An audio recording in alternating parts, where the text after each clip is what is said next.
Breaking news చూస్తున్నారు. కాకినాడ జిల్లా తునిలో high tension వాతావరణం నెలకొంది. నిందితుడు నారాయణరావు మృతిపై ఆ కుటుంబం అనుమానాలు వ్యక్తం చేస్తోంది. మా నాన్నను పోలీసులే చంపారంటోంది నిందితుడి కుటుంబం. మా నాన్నది బలవన్మరణం కాదంటోంది ఆ కుటుంబం. రాత్రి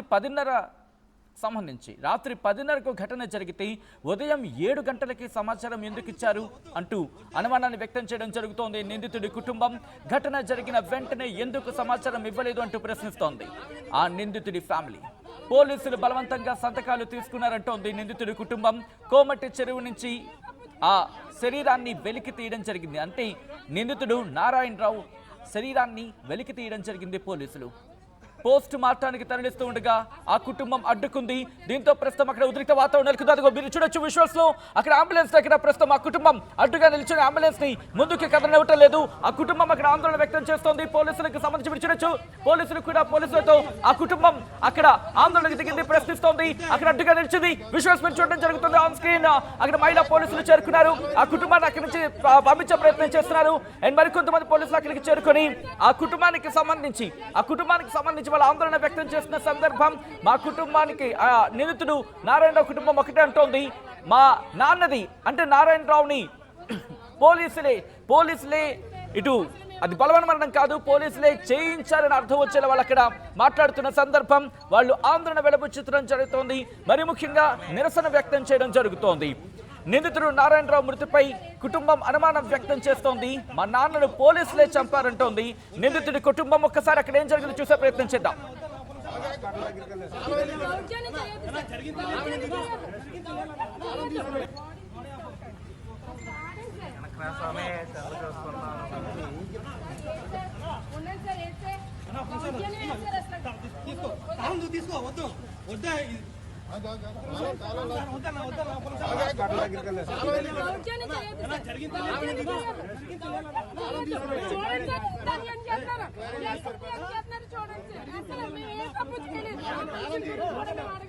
మాకు అనేది ప్రొడ్యూస్ చేస్తే అసలు ఏ టైం లేదంటే ఎవరన్నా ఏమైనా చేశారా అనేది మాకు తెలియదు సార్. పోలీస్ కస్టడీలో ఉండి ఎవరన్నా ఎలా ఎందుకు చేస్తారు? మీకు ఎవరి మీద అనుమానం? నేను ఎవరి మీద పోలీసుల మీద అనుమానం చెప్పగలను. నేను పోలీసులు చేశారని చెప్పగలను. ఇంటి గట్రా ఏం కాదు, ఆ మనిషి చనిపోయాడు, మనకు ఫోన్ చనిపోయాడు. మాకు 10:30 కల్లా వచ్చి నా దగ్గర సంతకాలు తీసుకున్నారు. 6 గంటలకు ముందు ఫోన్ చేశారు. నేను ఉదయం పెడతాను సార్ ఎందుకని నేను అన్నాను. అయినా సార్ వాళ్ళు వినకుండా నైట్ 10:30 ఆ టైంకి ఫోన్ చేసి ఇంటికి వచ్చేసేసి నేను పెడితే కానీ వెళ్ళమని చెప్పి కూర్చున్నారు. నలుగురు వచ్చారు.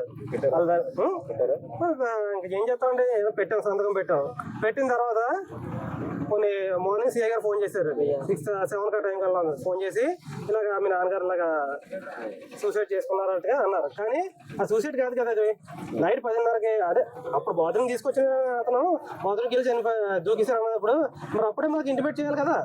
అనేది అదే మరి అక్కడి నుంచి తీసుకెళ్ళింది రూరల్ స్టేషన్ అన్నారు. ఆయన రూరల్ స్టేషన్ నుంచి ఇక్కడ టౌన్ స్టేషన్ తీసుకొచ్చారు. అక్కడ హైవే మీద విజువల్స్ ఉంటాయి, సీసీ కెమెరా విజువల్స్ ఉంటాయి. ఇక్కడ టౌన్ లోకి వెళ్ళేటప్పుడు టౌన్ లోకి వెళ్ళినప్పుడు సూసైడ్ కాదు సార్, ఇది సూసైడ్ కాదు. టౌన్ లోకి తీసుకెళ్ళినప్పుడు అక్కడ కూడా కెమెరాస్ ఉంటాయి. ప్రతి దగ్గర ఆ స్టేషన్ వరకు కూడా కెమెరాస్ ఉంటాయి. స్టేషన్ దగ్గర కూడా కెమెరా ఉంటది. అంటే మాకు ఆ డౌట్ ఏంటంటే సార్, అలా కొట్టినప్పుడు స్టేషన్ లో బయట తిరిగిన మనిషి స్టేషన్ లో కూడా బయట రోడ్డు మీద తిరిగాడంట. అలాంటిది ఇప్పుడు అది ఎలా జరిగిందో తెలియదు సార్. ఎవరి మీద మాకు అనుమానం నేను చెప్పలేదంటే ఎవరు మాకు అనేది ప్రొడ్యూస్ చేస్తే అసలు ఏ టైం లేదంటే ఎవరన్నా ఏమైనా చేశారా అనేది మాకు తెలియదు సార్. పోలీస్ కస్టడీలో ఉండి ఎవరన్నా ఎలా ఎందుకు చేస్తారు? మీకు ఎవరి మీద అనుమానం?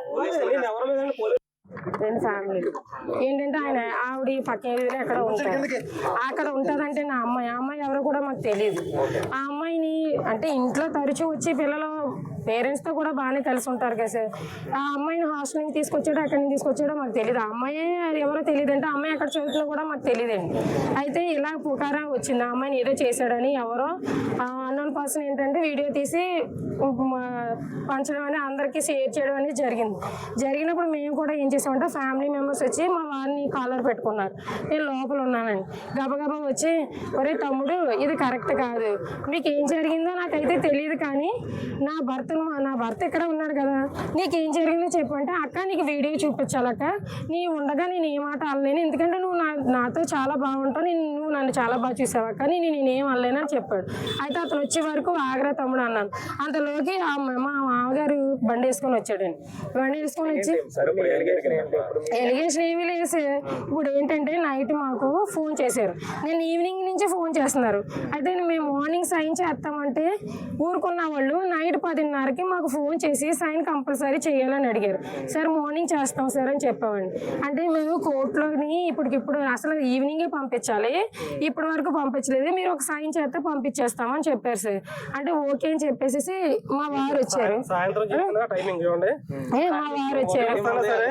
మా వారు చదివేశారు. అంటే ఏంటంటే కోర్టులో ప్రొడ్యూస్ చేయడానికి ఇలాగా ఫ్యామిలీ మెంబర్ ఎవరో ఒక సైన్ కావాలని చెప్పి పెట్టించుకున్నారు సార్. సరే అని చెప్పి మేము ఊరుకుని నేనన్నాను, భర్తతో కాపురం చేసిన దాంతో సంతకం పెట్టించుకుంటే బాగుంటుందండి, నా భర్త నేను వేరే కాపురం, నా భర్తతో ఎలా పెట్టించుకుంటారు, అలా వద్దు సార్ మా అత్తగారితో పెట్టించండి అని చెప్పాను. ఎవరైనా పర్వాలేదమ్మా ఇప్పుడు అర్జెంటుగా సంతకం పెట్టండి అన్నారు. సరే అని చెప్పి మా వారు సంతకం పెట్టినప్పుడు అదే 10:30కి మీరు సంతకం పెట్టించుకున్నారు, 37:40 లోపు ఆ ప్రాంతంలో పెట్టించుకున్నారు. మార్నింగ్ సిఐ సార్ అలా ఫోన్ చేసి అమ్మ ఇలా వాష్రూమ్ కానీ దిగి వాటర్లో దూకేశాడు, మ్యాక్సిమం ఏంటంటే ఆయన గౌరవం పోయిందని చెప్పేసి ఇలా చేసుకున్నాడేమో అని అన్నారు. దానికి మేము ఏమి అనమండి. ఒక అమ్మాయిని పాడు చేశాడు, బ్రతుకున్న మర్యాద ఉండదు ఎక్కడైనా, దానికి ఏం అనట్లేదు సార్. అదే అయితే ఏ టైంలో చనిపోయాడని కనుక్కోమని చెప్పాను సార్. మళ్ళీ ఆయనకి కాల్ చేస్తే 10:30 ప్రాంతంలో చనిపోయాడని. అయితే నేను అన్నాను 10 నుంచి 10:30, 11 ప్రాంతంలో చనిపోతే మన దగ్గర 10:37 టయానికి వచ్చారు కదా, కోర్టుకి తీసుకెళ్లాలని ఎందుకు చెప్పారు అని నేను ఇప్పుడు అడుగుతున్నాను సార్. ఇప్పుడు ఏంటంటే మాకు సంబంధం లేదని తిట్టినా వదిలేసాం, మా కళ్ళ ముందే పట్టించుకోలేదు, మాట ఎందుకు ఆ మాట అబద్ధం చెప్పారు అనేది మాకు కావాలి. కోర్టులో పంపించాలని చెప్పేసి తిరిగేసి మళ్ళీ మార్నింగ్ చెప్పారు సార్. అది నైటే చెప్పొచ్చు కదా సార్. నైటే చెప్తే డెత్కి సంబంధించి లెటర్ రాస్తే దాని మీద మేమే పెడతాం కదా సంతకాలు, మరి కోర్టు అని ఎందుకు పెట్టాలి? అదే సార్ నాకు ఉన్న డౌట్. అది మాకు ఎక్కడ తెలుస్తుంది సార్, అవి మాకు తెలీదు. మాకు చెప్పింది అయితే మాకు ఆ డౌట్ ఉంది. ఆ టైం నుంచి ఈ టైంలోపు అదేదో రాత్రే చెప్పొచ్చు కదా, మమ్మల్ని ఎందుకంటే సంతకాలు పెట్టించుకుని అలా రోడ్లంటే లాగడం. ఆ మనిషి మాకు అవసరం లేదని వదిలేసాము. కట్టుకున్న భార్యతో పాటు కన్న పిల్లలు కూడా, నా పిల్లలతో పాటు ఫ్యామిలీ ఫోటో పెట్టేశారు మమ్మల్ని. నా పిల్లలను మేమేం చేసాం సార్? అసలు చేసిన వదిలేసేసి నా భర్త నేను నా పిల్లలు ఏం చేసాం అసలు? నిన్న కాక మొన్న నా ఆడపడుచు ఫోటోలు పెట్టారు. అలా ఎందుకు పెట్టారు సార్? ఎవడైతే తప్పు చేశాడో ఆడి చర్మం వల్చేయాలి, కానీ మేము ఏం చేసాం? మేము ఆడవాళ్ళమే కదా. మీ ఇంట్లో ఆడపిల్ల పరుగు పోతే మీరు బాధపడుతున్నారు, మేము మా పరుగులు పోవాలి, మా ఫోటోలు ఎంతమంది చూస్తారు సార్? సీసీ కెమెరా విజువల్స్ అనేది కావాలి సార్ మాకు. రైట్, అది ప్రస్తుతం నారాయణరావు కుటుంబం, నిందితుడు నారాయణరావు కుటుంబం అనుమానం వ్యక్తం చేయడం జరుగుతోంది. మరీ ముఖ్యంగా రాత్రి 10 నుంచి 10:30 అంటే 10:30 దాదాపుగా 10:30 నుంచి 10:40 ఆ ప్రాంతంలో సంతకాలు తీసుకున్నారు. కానీ 10 నుంచి 11 మధ్యలోనే ఇది జరిగింది. ఉదయం 7 గంటలకి సమాచారం ఇచ్చారు. ఎందుకు ఇలా చేశారు? కోర్టులో ప్రొడ్యూస్ చేసేందుకు, కోర్టులో ప్రవేశపెట్టేందుకు సంతకాలు కావాలి అని చెప్పి మా దగ్గర తీసుకున్నారు. కానీ ఇది జరిగింది 10 నుంచి 11 అంటూ కూడా మాట్లాడుతున్నారు.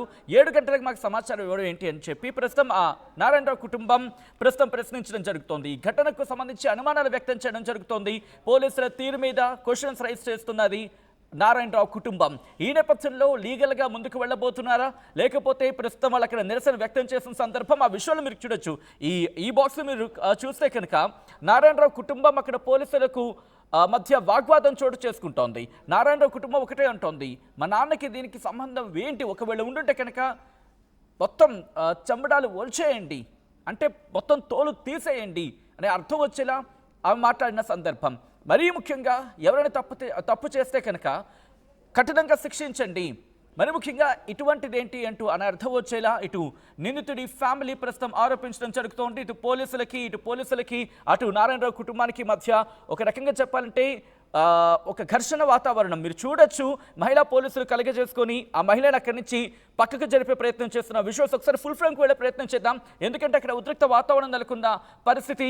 ఈ చెరువులోకి దూకి నారాయణరావు బల్వన్ మరణానికి పాల్పడిన పరిస్థితి, ఆ పరిస్థితిని అదుపులోకి తీసుకొచ్చేది మీరు చూడొచ్చు. అదుగు అంబులెన్స్కి అడ్డంగా అక్కడ ఆ కుటుంబం నిల్చొంది. ఆ తర్వాత మీరు చూస్తే కనుక ఆ వ్యక్తి పోలీసులతో గొడవకు దిగిన పరిస్థితి. నిందితుడు నారాయణరావు కుటుంబం పోలీసులతో గొడవ దిగి పరిస్థితి. అంబులెన్స్ తాళాలు లాక్కున్న పరిస్థితి. ఒకసారి మీరు చూస్తే కనుక పోలీసు నారాయణరావు కుటుంబానికి సంబంధించిన ఆ వ్యక్తి చేతుల్లో నుంచి తాళాలు తీసుకునే ప్రయత్నం చేస్తున్నారు.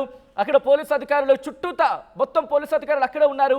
మహిళా పోలీసు ఆమెను అక్కడి నుంచి పక్కకు జరిపే ప్రయత్నం చేస్తోంది. ఆ వ్యక్తి నుంచి తాళాలు తీసుకున్న సందర్భం అప్పుడే వాళ్ళు మాట్లాడారు. ఇది కరెక్ట్ కాదు, ఇది ఎంతవరకు సమంజసం అంటూ చెప్పుకొచ్చారు. మా నుంచి ఇలా సంతకాలు చేసుకోవడం. అది మీరు చూడొచ్చు. ఎప్పుడైతే అంబులెన్స్ తాళాలు గుంజుకున్నాడో, ఎప్పుడైతే అంబులెన్స్ తాళాలని లాక్కోవడం జరిగిందో అప్పుడే పోలీసులకు ఆ కుటుంబానికి మధ్య కాస్త వాగ్వాదం చోటు చేసుకుంది. ఒకసారి అక్కడ ఏం జరిగింది ఆ కాన్వర్సేషన్ కూడా చూసే ప్రయత్నం చేద్దాం.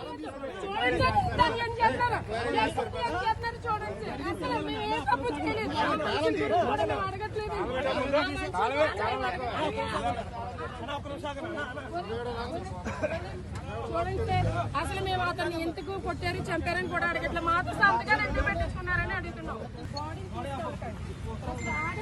బయట పెట్టారు. అతను చేస్తున్నానికి మేము సంతకాలు పెట్టాం.